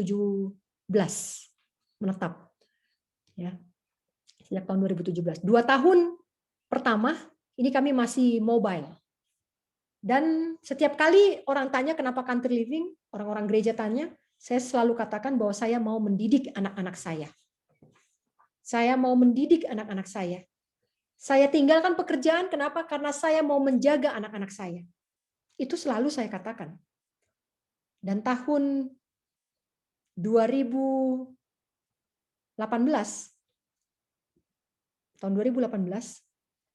2017 akhir ya. 2017 akhir. Anak saya yang bungsu sakit panas. Sakit panas itu buat saya enggak mengkhawatirkan. Kenapa? Karena saya sudah menjadi praktisi natural remedies sejak tahun 2011. Dan anak saya yang pertama, anak saya yang kedua, anak-anak semuanya kami tidak vaksin, dan kami hanya rawat mereka kalau sakit dengan pengobatan alami. Dan panas sampai 41 derajat Celcius pun selama 5 hari, itu saya masih tenang, jaga di rumah. Saya tidak panik dan tidak cari ke sana kemari, nggak browsing untuk ngapain, untuk apa yang harus saya lakukan, saya nggak ada seperti itu. Saya cukup tenang untuk menghadapi panas anak-anak, demam anak-anak. Tetapi tahun 2017, anak saya yang ketiga, waktu itu umurnya adalah 1,5 tahun. Dia panas malam itu, dan saya sudah lakukan semua ilmu yang saya sudah praktekkan sejak tahun 2011. Saya praktekkan, saya berikan, dan dia tidak turun. Padahal saya pernah menghandle anak saya yang pertama 5 hari panas 41. Tapi yang ini dia tidak kuat panas dan dia mulai kejang otot. Saya peluk dia keras, badannya mulai bergetar. Saat itu tidak ada orang di rumah, hanya saya dengan anak-anak. Dan suami saya waktu itu belum pulang bekerja karena masih kerja di kantor. Saya tidak tahu apa yang harus saya lakukan. Dan di tengah-tengah ketidaktahuan itu, saya spontan menyanyi lagu Here I Am to Worship. Pikiran saya pada saat itu adalah saya akan kehilangan anak saya, Dan doktrin country living ini akan menjadi cemoohan dan olok-olok di mata siapapun yang mendengar ini. Di situ saya bertelut.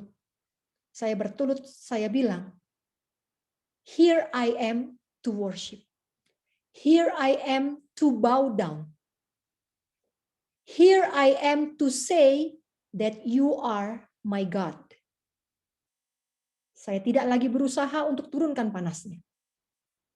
Saya hanya peluk dia, dan saya katakan, Tuhan ampuni saya, karena saya selalu katakan bahwa saya mau datang ke country living adalah untuk didik anak-anak saya. Tuhan tidak suka itu. Tuhan kita adalah Allah yang cemburu. Dia tidak mau saya berbagi kasih dengan anak saya sekalipun. Kasih saya kepada Tuhan harus murni 100%, segenap hati, segenap pikiran. Dan malam itu saya sadari kesalahan saya. Saya bertelut, saya country living adalah bukan untuk mendidik anak saya. Saya country living adalah untuk worship Tuhan, untuk menyembah Tuhan. Saya datang country living adalah untuk memuji Dia dan menyatakan bahwa Dia itu baik. Saya datang ke tempat country living adalah untuk mengatakan bahwa Dialah Tuhan saya. Saat itu ketika anak saya sekarat, saya menyadari bahwa saya tidak punya pengetahuan apapun. Dan saya sama sekali tidak benar walaupun saya sudah country living. Saudaraku, motif saya ingin mengurus anak, apakah salah? Apakah salah motif saya? Tidak.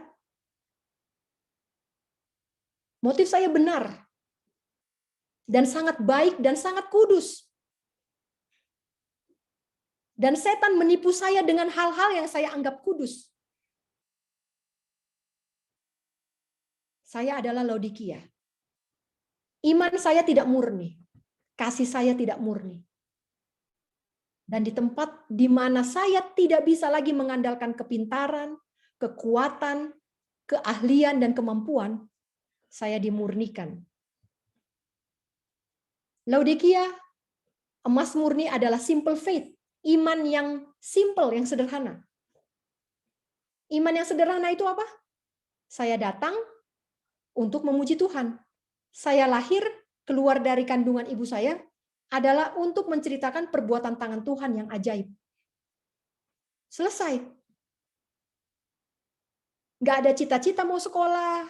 Lahir untuk apa? Oh, untuk sekolah jadi dokter. Oh, untuk jadi guru. Oh, untuk jadi pengusaha. Nggak ada. Saya melahirkan anak-anak adalah saya mau mereka untuk memuji Tuhan. Iman yang sederhana. Saudara, kadang-kadang orang country living pun tidak sederhana imannya. Complicated, saya pusing. Pusing saya mendengar orang-orang yang berencana country living, tetapi disibukkan dengan segala pertimbangan yang membuat hidupnya semakin ruwet. Mau pergi, tapi nggak mau begini, tapi nggak mau begitu, tapi nanti begini, tapi nanti begitu. Langkahkan satu kaki pun belum. Saudara, kalau menurut itu menurut saja. Simple aja hidupnya. Sederhana saja. Selain emas murni, Tuhan suruh jemaat Laodikia ini membeli jubah putih. Jubah putih ini adalah lawan kata dari telanjang. Kenapa disuruh beli jubah? Karena Laodikia telanjang. Telanjang, jubah putih, artinya righteousness of Christ. Ketelanjangan artinya righteousness of self. Inilah kesaksian saya yang tadi.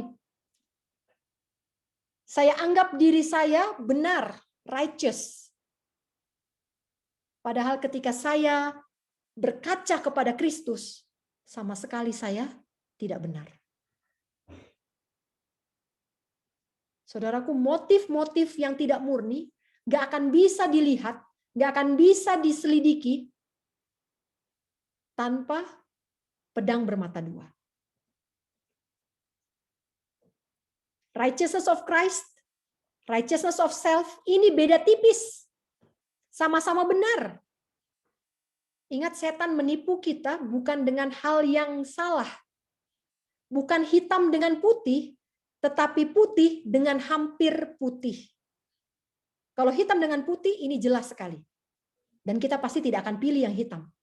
Tetapi putih dan hampir putih, ini bahaya. Dan dengan cara itulah setan menipu kita.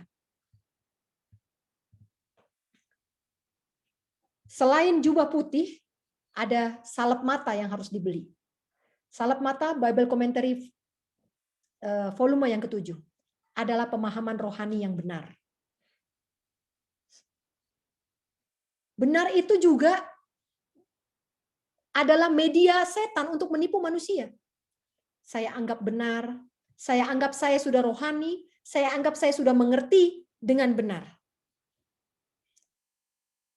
Cara untuk mengerti hal yang benar, hal-hal rohani harus dipahami dan dikerjakan secara rohani. Bukan secara profesional, bukan secara pengetahuan dunia, bukan secara saintifik. Segala sesuatu yang rohani harus dikerjakan dengan rohani. Saudara, kalau mau country living, ini adalah doktrin rohani. Jangan dicampur baurkan dengan bisnis.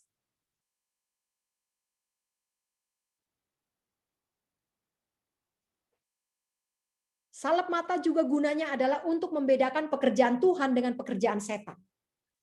Saudara, saya suka sekali untuk bawakan bagaimana kita bisa bedakan, ini clue ya, bagaimana saya bisa bedakan pekerjaan roh Tuhan dengan pekerjaan roh setan. Kutipan pendukungnya adalah di Early Writings 56.1. Early Writings, saya nggak punya buku bahasa Indonesia, saya baca buku bahasa Inggris, tapi saya akan ceritakan, saudara boleh catat ini, nanti cari di bahasa Indonesianya apa. Jadi bedanya pekerjaan roh Tuhan dengan pekerjaan roh setan adalah pekerjaan roh Tuhan menghasilkan terang dan kuasa, light and power, ditambah 3 hal lagi.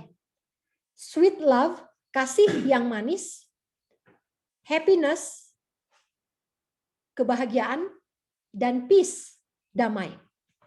Jadi ada 5 ya. Kalau pekerjaan roh Tuhan, ini hasilnya 5. Ada terang, ada kuasa, ada sweet love, kasih yang manis, ada juga kebahagiaan, dan ada damai. Tapi kalau pekerjaan roh setan, dia hanya kasih 2. Light dan power. Tidak ada damai, tidak ada kasih yang manis, tidak ada kebahagiaan. Saudara, kalau sekarang saudara sedang terlibat dalam pekerjaan Tuhan, mari teliti. Mari teliti. Kalau belum mengerti, kita harus beli salep mata ini. Ini salep mata ya. Ini dijual bebas. Nggak perlu resep dokter. Jadi salep mata bukan untuk mata yang buta ya. Kalau mata sudah buta, nggak perlu disalepin lagi, nggak bakal melihat. Salep mata ini adalah untuk mata yang sakit. Masih melihat, tapi sakit. Sama seperti bukan perumpamaan, sama seperti mujizat penyembuhan yang Yesus lakukan untuk seorang yang buta. Ketika matanya disembuhkan, dia masih melihat orang seperti pohon. Maka Yesus sentuh lagi, sehingga dia bisa melihat manusia seperti manusia dan pohon seperti pohon. Inilah salep mata. Jadi salep mata tidak untuk orang buta. Salep mata adalah sentuhan ulang. Bukan untuk mata yang masih buta, tetapi untuk mata yang melihat tetapi sakit. Perumpamaan anak darah. 10 anak darah, 5 yang bijak, 5 yang bodoh. Saudaraku, perbedaan dari 10-nya ini bukan masalah di lampunya. Bukan masalah di minyak. Minyak mereka punya semua. Yang bodoh punya lampu, yang pintar punya lampu. Yang bodoh punya minyak di dalam lampunya, yang bijak pun punya minyak di dalam lampunya. Tetapi perbedaannya adalah yang bodoh tidak punya buli-buli cadangan minyak, Sementara yang bijak punya buli-buli cadangan minyak. Buli-buli inilah, cadangan inilah yang membuat mereka layak untuk masuk ke dalam jamuan pernikahan. Apa itu cadangan minyak? Cadangan minyak adalah pengalaman saya bersama dengan Tuhan, pengalaman rohani. Pekerjaan Tuhan yang saya lakukan bersama dengan Tuhan. Inilah cadangan minyak saya. Saat ini saudara-saudara adalah masa kesesakan. Semua orang sudah ketakutan dan panik dengan penyakit. Hanya demam sedikit, mereka sudah dilanda ketakutan yang luar biasa. Dan berusaha untuk menelpon siapa saja yang dianggap pintar untuk mengatasi penyakit. Padahal sebenarnya mereka punya waktu 10 tahun, 20 tahun, 30 tahun untuk belajar mengobati demam. Tapi kemana mereka? Mereka tidak belajar. Mereka menggantungkan kesehatan mereka kepada fasilitas-fasilitas kantor. Kepada fasilitas-fasilitas dunia ini. Sehingga tidak punya waktu untuk belajar. Panas sedikit, bawa ke dokter. Tidak berusaha mempelajari anatomi tubuh, fungsi-fungsi organ-organ, dan cara kerjanya. Saudara, ketika saudara belajar untuk cut off from earthly support, cut off, diputus dari dukungan dunia. Ketika saudara terpisah dari dukungan dunia, maka disitulah waktu untuk belajar. Dan pelajaran yang saudara dapatkan adalah minyak cadangan untuk tengah malam. Saudara, sekarang waktunya, saya nggak yakin sekarang waktunya untuk belajar. Tetapi semoga masih bisa belajar. Kepanikan semakin menggila sekarang. Tetapi kalau memang mau, sekarang saudara harus belajar dalam masa yang sulit. Ron Hubbard juga katakan demikian. Barang siapa yang tidak mencoba melatih dirinya pada masa yang masih senang, harus melatih dirinya pada masa yang sempit. Itu sebabnya saat ini kita berada pada masa yang sempit. Tetapi kita berdoa supaya Tuhan akan tetap memberikan. Dan saudaraku, Laodikia ini tidak akan masuk ke dalam kerajaan surga. Kecuali Laodikia yang sudah melek, yang sudah pakai baju, dan sudah kaya. Kalau masih miskin, telanjang, dan buta, nggak bisa. Nggak bisa mendapatkan janji Tuhan. Apa janji Tuhan kepada Laodikia? Duduk di atas tahta bersama dengan Tuhan. Tuhan memberkati.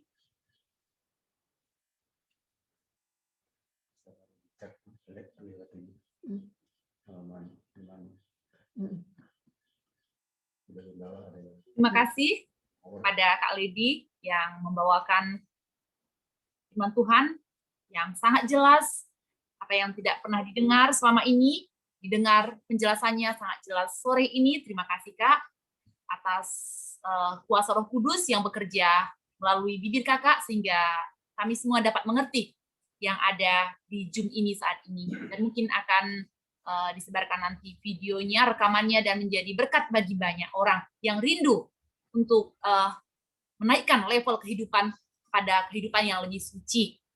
Pada saat ini mungkin ada saudara-saudara kami yang mau bertanya, dipersilahkan.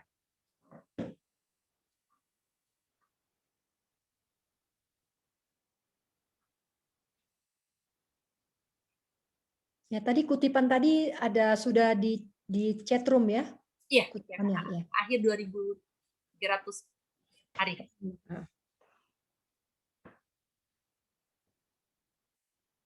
Tapi sayang itu bahasa Inggris, harusnya tadi bahasa Indonesia. Ada di tangan kami buku early writing Kak, bisa nanti. Oh ya.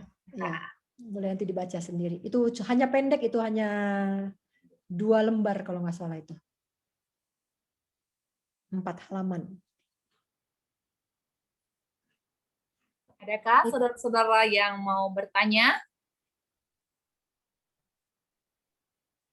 Puji Tuhan kalau nggak ada yang bertanya. Ada mungkin ini Eda saya, Ibu Oh, Nainggolan. halo Bu.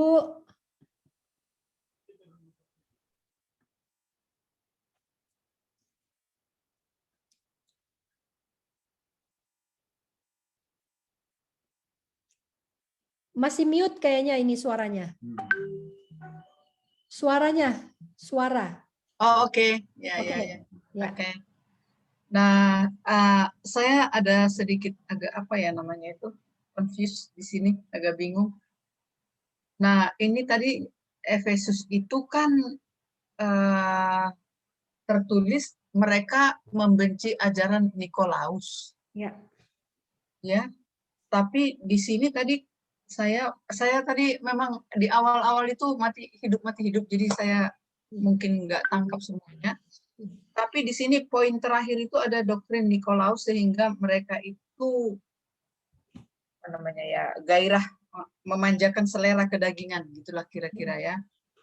Nah, pertanyaan saya, mengapa ini bahagian daripada Efesus sementara mereka menolaknya gitu. Padahalan ini tadinya yang menerima Nikolaus ini kan Pergamus. Ya. Ya, maksud saya apakah memang Ya. begitu. Terus yang Ya. kedua, ini kan perumpamaan anak yang hilang. Itu juga mereka.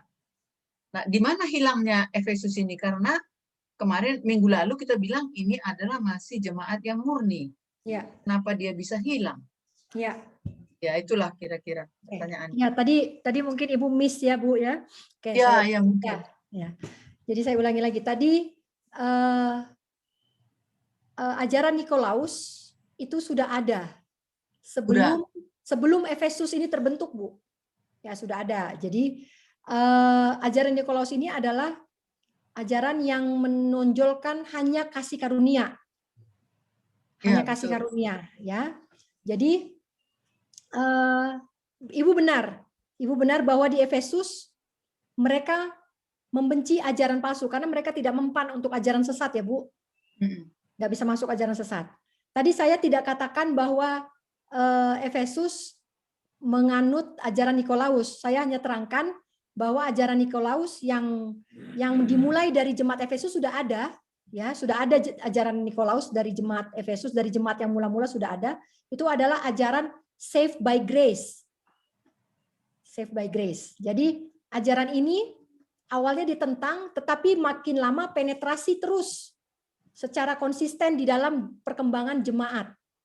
Ya. Sampai akhirnya penerimaannya benar Ibu bilang, penerimaannya baru diumumkan di jemaat yang ketiga, Pergamus.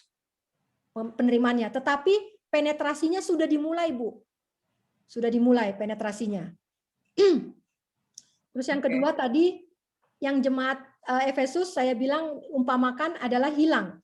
Ya, hilang ini ada dua. Tadi saya bilang mungkin tadi putus ya, Bu. Hilang ini ada dua. Yang satu hilang di luar, yang satu lagi hilang di dalam. Iya. Jadi Efesus ini adalah mereka menganggap dirinya pintar, padahal mereka sudah kehilangan kasihnya yang mula-mula. Dan ini menyebabkan kaki dian mereka terancam untuk ditarik. Gitu. Kalau kaki dian ditarik, akhirnya mereka gelap. Gelap itu kan hilang. Nah, Efesus ini tidak menyadari bahwa mereka sudah diambang kegelapan, sudah diambang kesesatan, kehilangan, nyasar gitu ya. Sudah hampir nyasar gitu.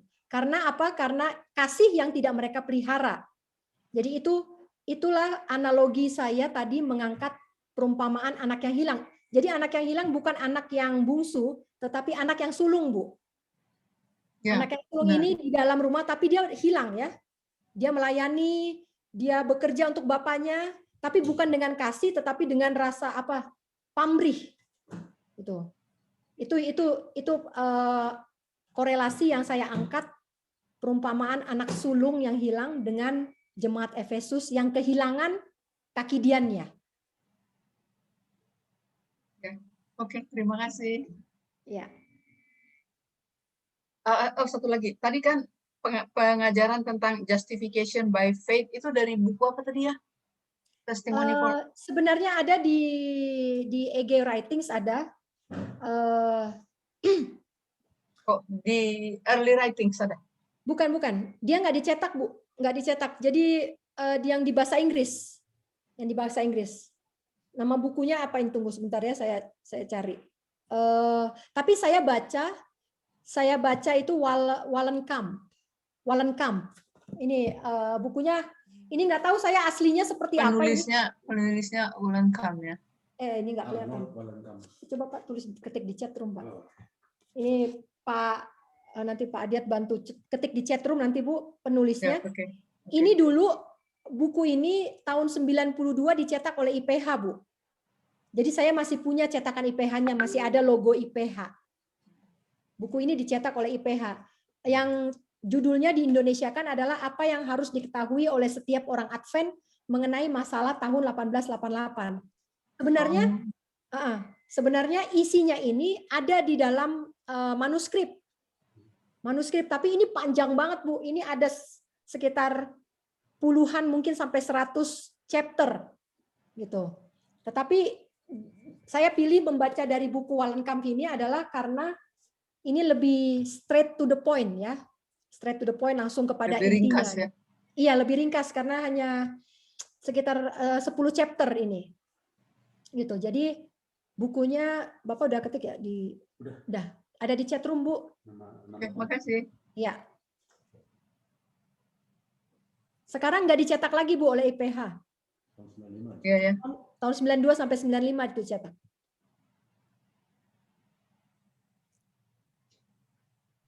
Terima kasih.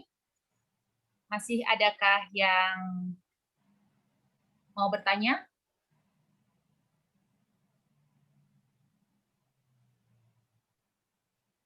Kalau tidak ada lagi, silakan Kak Lady buat closing statement dan sekaligus pimpin kita di dalam doa. Oke. Minggu depan saya rindu untuk kita belajar tentang medical missionary. Kenapa? Seperti yang saya, mungkin ada teman-teman sini yang satu grup di CCL. Hari Sabat kemarin saya menerima telepon, panggilan, message berdering-dering. Ya, berdering-dering dari Sabat pagi sampai malam, sampai jam 11 malam. Orang-orang yang sekarat hari itu di berbagai tempat. Mereka menghubungi saya untuk konsultasi bagaimana caranya supaya bisa tetap hidup. 2 kasus sekarat, 1 kasus sudah meninggal. Ya, tidak sempat lagi menerima pertolongan dan tidak bisa lagi melakukan apa yang saya advise. Dan hari itu saya benar-benar saya tidak tahu ya, saya tidak tahu karena kami nggak ada kabar-kabar bagaimana keadaan di kota. Ternyata di kota sudah sangat mencekam di Jakarta. Ambulans 24 jam ngiung-ngiung di jalanan berputar-putar, entah membawa mayat atau membawa orang hidup. Dan ini suasana sangat mencekam sekali. Dan dari kepanikan yang saya rasakan, saya bisa pahami bahwa memang sekarang dunia ini sedang sekarat. Itu sebabnya tadinya saya mau bawakan medical missionaries pada sore ini, tetapi saya harus selesaikan dulu 7 jemaat, karena ini adalah tolak ukur nanti ya, apa parameter kita untuk berjalan lebih jauh kepada medical evangelism yang tadi saya sudah sebutkan. Pertama-tama dipercayakan kepada jemaat, dan sekarang sudah tidak lagi. Ya, sudah tidak lagi. Medical evangelism tidak bisa lagi dilakukan oleh jemaat. Sekarang waktunya adalah PP, penginjilan perorangan. Apapun bentuknya, apa itu gospel, apa itu medical, sekarang adalah waktunya untuk individu-individu bekerja, mulai bekerja. Dan besok kita akan belajar bagaimana caranya supaya Tuhan bisa gunakan kita. Kita ini adalah penggarap, ya. Kalau penggarap itu mau garap tanah harus lapor dulu. Pak, saya mau garap, saya bawa uang sekian, boleh nggak saya garap? Kalau dikasih syukur, kalau nggak dikasih nggak boleh marah. Nah sekarang adalah kalau bapak-bapak, ibu-ibu mau untuk mengajukan permohonan proposal untuk menjadi penggarap di kebun anggur Tuhan, mari kita belajar supaya kita memenuhi requirements, kriteria yang dibutuhkan pada masa sekarang ini. Tuhan memberkati, kita bersatu di dalam doa. Bapa dalam surga, terima kasih untuk semua yang Tuhan sudah sampaikan kepada kami. Kami mengetahui bahwa perjalanan gereja Advent pun semuanya memiliki ciri-ciri yang Tuhan sudah jelaskan di dalam firman-Mu. Kami tidak berjalan di dalam kegelapan. Kami tidak berjalan dengan meraba-raba. Firman ini jelas dan pasti, seperti terang yang ada di tengah malam, seperti pedang bermata dua, dan kami bisa melihat dengan pasti kondisi diri kami saat ini. Betapa malangnya nasib kami Tuhan. Betapa miskinnya kami, dan betapa memalukannya kami saat ini. Terang besar yang Tuhan sudah percayakan kepada gereja Masa Advent hari ke-7. Saat ini sudah dikumandangkan oleh orang lain. Dan sudah dibawakan ke seluruh dunia oleh orang yang tidak mengenal tidak memelihara akan hukum Tuhan. Ya Bapa dalam surga, tolong kami mau Tuhan, apabila Engkau tidak lagi bekerja melalui jemaat untuk penginjilan medis, kami mau saat ini, agar Tuhan menggunakan kami, individu-individu, dimanapun kami berada, agar kami menjadi penggarap-penggarap di kebun anggur Tuhan. Utuslah kami, dan biarlah kami mengerti, biarlah kami beroleh hikmat kebijaksanaan dari surga. Di dalam nama anak-Mu Yesus Kristus yang menjadi juru selamat dan penembus dosa kami. Amin. Amin. Terima kasih, Lady. Amin. Terima kasih Bu Lady. Terima kasih sama-sama, Bu. Tuhan Selamat berkati. sore, sampai jumpa semuanya. Sampai jumpa. Sore Sore. semua. Tuhan berkati. Minggu depan Makasih. medical ministry ya. Ya, medical evangelism, Bu. Oh, medical evangelism. Oke. Kalau mau baca dulu pendahuluannya, saya ambil nanti dari sini sedikit. Apa itu? Oh, yang tadi, buku yang tadi ya. Ya, yang hijau ini. Ya. Tapi Kalau nanti Ibu berminat, ini juga lah nanti coba. ya, ini bukunya. Dan nanti ada beberapa saya ambil dari buku yang baru, Testimony Study on Diet and Food, masih antri di percetakan. Oke. Tapi akan saya bahas dari situ supaya paling tidak kita bisa bersiap. Walaupun waktunya sedikit, saya yakin gembala-gembala juga dulu cuman punya waktu sedikit untuk menyambut Yesus, tapi mereka bisa siap seketika. Ya. Amin. Ya. Terima kasih Terima kasih, semuanya. Lady. Terima kasih. Ya. Terima kasih, Pendeta. Bye. Terima kasih. Sampai jumpa Senin depan. Sampai jumpa. Cuaca di Medan sangat ekstrim sore ini. Sama dengan Gunung Salak, luar biasa. Hari ini hari yang berat.